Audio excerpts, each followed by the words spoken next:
Welcome to Ways to Wellness, a show that guides you to the best ways to get well and stay well. Here we are giving you a fair stage on which to demonstrate both traditional Chinese medicine and Western medicine solutions.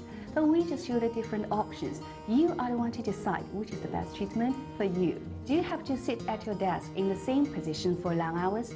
Do you have to bend over frequently to pick up weights? All these daily habits can eventually lead to lower back pain, a common yet complicated health issue that can have deep effect on people's daily lives. So join us today as we will talk more about this painful health issue. So without much ado, let me introduce to you our doctors of today. We have Dr. Li Zhenyu of traditional Chinese medicine, and then we also have Dr. Eric of Western medicine. Dr. Li Zhenyu is a professor in Shanghai University of Traditional Chinese Medicine. He specializes in combining massage therapy with acupuncture and Chinese herbal medicine in his treatment. Eric Yue is a physical therapy consultant at Shanghai United Family Hospital and Clinics. He has received his master in manual therapy and orthopedics from the University of A Coruña in Spain. So Eric, you look like the kind of guy who really likes sports. Do you? Definitely I do. Yeah. So today our patient, she also loves sports, especially golf. But the problem is her spine problem began right after she took up golf. So let's have a look. I like sports very much. I have something wrong with my shoulders, especially left shoulders. Probably I sit too long before the computer and my sitting posture is not right. So my friend asked me to do more outdoor sports. So I choose golf because it is body exercise and I love natural and fresh air. But lately I find that I have lower back pain when I play golf. I don't know how to solve this problem by traditionally Chinese medicine or Western medicine because this pain is not too serious. Just I hope you can give me some advice. So to both of our doctors, normally we think that men have more issue with the lower back pain, but now we can see that women have the problem too. So my question is, when do most people first start to have the problem, the symptoms? I guess that we have to look at the demographics of which population are we talking about. So sometimes when we talk about industrialized societies, when people learn to go to schools and sit the whole day, and then go to university, sit the whole day, get a job, an office desk, and sitting the whole day, then it can be as early as 16 to 18 years old. Actually, there's a lot of kids with lower back pain because of the way we taught them to sit for many hours. Is it a new trend? No, lower back pain might be one of the oldest conditions or medical conditions that the human being can suffer. But things like it's being proved actually that it's more related to cultures more than a particular demographic itself. Really?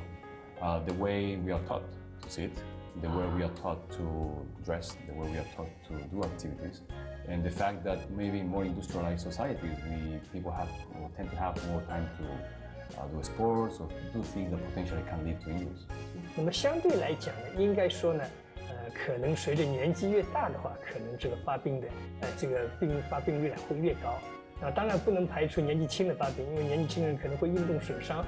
那么现在呢？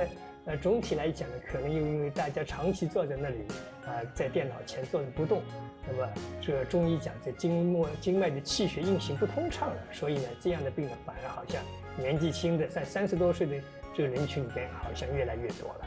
So Eric, you brought us a real size spine. So what parts are more prone to get hurt? Okay, so what we have here actually is just the full model of spine, including also the pelvis and what we call the tailbone. Yeah. So when we talk about lower back pain, we are talking about this small segment here, which includes normally 5 bones here, plus the extra here, and then 2 other ones on the side. Normally when we talk about lower back pain, we normally don't talk about any bone-related problems, because are more complicated conditions. But we talk more about connective tissue problems and muscle problems. So it's not a bone problem? Normally, in most of the cases, it's not related to the bone. Oh, really? When we talk about bone problems, we can be related to fractures, for example, or problems as more complex as spondylosis or spondylolisthesis. So in severe incidents, that is the fracture of bones, but normally the pain comes from the muscles? Normally, the pain might be coming from a muscle or ligament strain. Okay. That's where the highest percentage of the visits to the doctors are from, from problems there. I mean, the fact that it's a muscular ligament doesn't mean that it's not really, really serious. It can be very, very painful. Oh. Sometimes even more painful than having a fracture. Really? It can be, yeah. 那么中医认为呢，这个腰痛呢跟3个因素有关系的。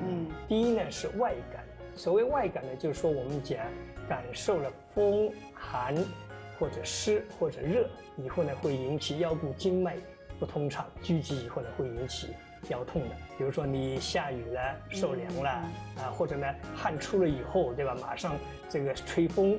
另外，特别是夏天的时候，你这个空调对着腰吹，啊，都会引起腰痛。第二个原因呢，是我们讲跟我们的内脏有关系，叫内伤。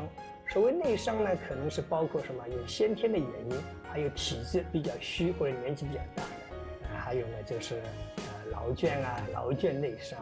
那么第3个原因呢，就是地铺损伤，也就是说，比如说我们抬重的东西啊，损伤了腰，或者我们的姿势不正。比如说我们这个现在年纪轻人这么容易得腰痛，那就是因为坐姿不正。要做得正一点。啊，对。So doctors, now it's time to work on our patient. Let's have a look.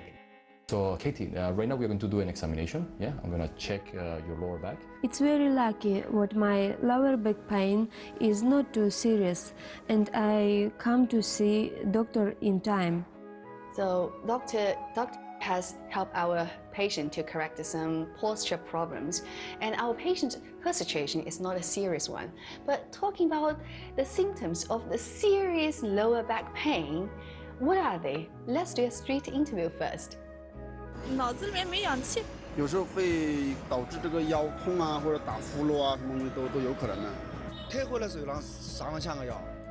So doctors, it seems that some seemingly insignificant and small movements and gestures can lead to lower back pain, which can lead to very severe consequences. So from the perspective of traditional Chinese medicine, how can we treat lower back pain? 那么中医呢，对腰痛的治疗呢，大概的方法呢有几种。第一种呢，可以做推拿，推拿呢，我们可以让别人做的话呢，选的穴位，比如说我们选腰部的一个肾腧。如果他这个腰痛呢，可能比较严重的话，不是一个软组织的问题，可能是椎间盘的问题了，那么可能会有下肢的放射性的疼痛麻木，那我们可以选环跳，在臀部的穴位。然后呢，还可以做，我先找我们这个膝关节后面的一个委中。 那么中医讲的腰背委中求，那么当然也可以自己做。自己做的话呢，我们可以在这委中穴，如果腰痛的话，委中穴可以揉，当然我们环跳穴也可以揉啊。那么第二种方法呢，就是拔罐。那么我们说有一些的人的腰痛呢是由于受寒凉引起的，所以拔罐呢可以去除寒湿的。当然我们在拔罐的基础上也可以用给他走罐，因为整个腰痛的，一般腰肌劳损的人，他的腰痛部位比较大，所以拔一个罐呢。 我们可以给它走动，那么这样可以起到最好作用。另外呢，我们还可以向大家介绍一个家庭常用的方法——热敷。好。那么热敷呢，我们可以呢用白水煮开以后，把这个毛巾投下去，然后给它搅干了以后给它不要太烫给它这个敷在腰部不舒服的地方。当然，如果你能够放中药的话更加好，放一些活血化瘀的中药，比如说苏木，还有独活，另外呢还有红花。 给它煮开了，大概有40分钟到50分钟的样子，然后呢，把这个毛巾放进去，然后再给它这个搅干了以后再敷在腰部。那么我们可以选一些中药来煮汤喝的。那么这些中药呢，包括我们讲杜仲，它本来有强腰的作用的，还有枸杞，那么它也是有强腰的作用。那么当然我们也可以加些核桃仁，核桃仁它有补肾的作用。另外呢，桃仁有活血化瘀的作用。 然后我们就是再加点冰糖那么这样呢就是口味好一点。Our patient pays close attention to her personal health in her daily life, so she immediately bought the herbs prescribed by Dr. Lee. These herbs include 15 grams of walnut seeds, 12 grams of eucommia, 9 grams of peach kernels, 9 grams of angelica, 12 grams of rhizoma civetine, and some crystal sugar. You can also try this recommendation for yourself. So from my understanding that your TCM's approach to lower back pain are mainly passive ones. So how about yours? Well, first of all, we have to clarify actually that the lower back pain is kind of an umbrella term, to try to talk about many conditions that might lead to the symptom of lower back pain. The approach of Western medicine actually is to try to take into consideration that the lower back pain is it's a broad term, it's an umbrella term, you know, to talk about just the symptom, you know, that many conditions, many different conditions, there are always two stages. We always have the stage where we have a lot of pain, a lot of movement limitation, and we will have always the second stage or the chronic stage where the pain is not that intense, but patients have functional limitations. They have troubles moving or doing sports or going back to do a certain activity that they love. So for us, the most important thing is actually to try to determine from the beginning what kind of problem we are talking about. What kind of problem is the problem that is giving lower back pain? Very specific. Very specific approach, you know. The thing is, when the patient comes to us with a very acute lower back pain, they cannot move, you know, they can just, you know, lay in bed or Totally stiff. Yeah, yeah. So what we actually normally do is just more of a generalized approach, using either acupuncture or dry needling. We can use massage, we can use myofascial release techniques, we can use currents, we can use heat or ice depending on the condition that is in you. It's the approach that we give, you know, to the treatment and to define a treatment program, you know, to be able to establish a prognosis, to be able to know how long is the pain going to take, how long is going to be, how long it's going to take to the patient to be able to go back to running, for example, or playing a sport, or how long it's going to take the patient to be able to go back to the office and work for, I don't know, 8, 10, or 12 hours. Wow. So that's where the difficult part comes from, you know, the evaluation, not the treatment. Treatments, once that we know once that we have a proper evaluation, that we know exactly what's the structure or the cause of the problem, then we just use a protocol and just pretty much, you know, case by case, of course, you know, try to execute that treatment. Yeah. So in the initial stages, when we have a very acute pain, the patient has a lot of limitation, what we normally do is what we call pain management, which is control the pain. Yeah, so Eric, you've brought up a very important concept, prevention. So talking about the prevention, let's start from the simplest, the most basic things, the posture for sitting or stand. So can you just tell us, what are the wrong postures? So the most common pattern is what we call a postural syndrome, you know, which is pretty much getting into flexion. Since we are in a school or university or in the office, everything is just bending forward. You know, we are sitting the whole day. We drive. We sit in the office. We go home. We sit in front of the TV. So the problem is actually the flexion pattern actually. So the idea is something very easy for patients to understand. Because if you tell someone sit straight, for some people sitting straight means this. So it's about trying to find the proper balance of each person's body. So each person's bodies are a little bit different, but there are some kind of general rules. And everything starts from the hips. Okay, yeah? good. So when we talk about, for example, a person that's sitting on the computer for a long time, and they normally sit very, you know, very forward. Yeah. Now, let's see what Dr. Eric advises to improve sitting posture. So the first thing, the most important thing, is how you sit. So the most important thing here is to try to make sure that you sit all the way back in the chair. Yeah. When you sit all the way down into the chair, then you can put a small pillow or a small roll towel, you know, and just put it on the back here. Yeah. That will push and force your body to maintain that small curvature on the lower back, which is necessary for the lower back to function properly. Yeah? Once you are here, you have to make sure that your arms and your elbows are 90 degrees. And then you adjust your keyboard based on these 90 degrees. Your shoulder should be relaxed. And your arm, again, try to make sure that the mouse is not very far from your body. Make sure that your mouse is as close enough so your body doesn't have to work too much. Yeah? So in this position, make sure that the keyboard is at your reach. And then the screen is a little bit high. In this case, the screen is a little bit low, but you have to make sure that it's a little bit high. So actually, when we talk about prevention, you know, we also talk about education. So that's the problem, you know. Nowadays, the kids are more with the PlayStations or whatever it is. They are sitting the whole day. You know, they don't go out that much as before. You know, they don't play out in the streets and all that much. So the problem actually comes from, you know, from when they are very little. They are already getting used, you know, to this industrialized, you know, way of living, where you will have to go through life pretty much in a sitting position. You spend 1/3 of your life sleeping, then you will spend, you know, 1/3 of your life sitting, and then 1/3 doing whatever you want. Yeah. So it's all about education, and it starts at a very, very early age. They are very, very small people, and then they are kind of more open, you know, just to pretty much just change this kind of lifestyles, for example.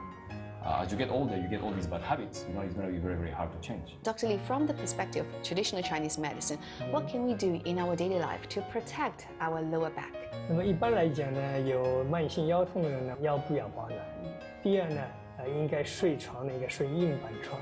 腰痛的人呢，他这腰的生理弧度啊都会消失，或者呢会反弓。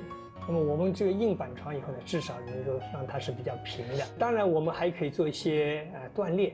那么我们最典型的一个呢叫愉悦式。这愉悦式呢，就是让我们呢腹部就是寄宿在床上也就是我们俯卧位。俯卧位以后呢，头抬起来，上手也抬起来。那么它呢，主要也是锻炼我们的腰的生理弧度和腰背的肌肉的力量。那么慢性腰痛的人呢，他腰背肌的力量是不够的那么所以我们这个可以锻炼。另外呢，我们还可以呢，就是让他仰卧位仰卧以后呢，就把这个臀部要抬起来。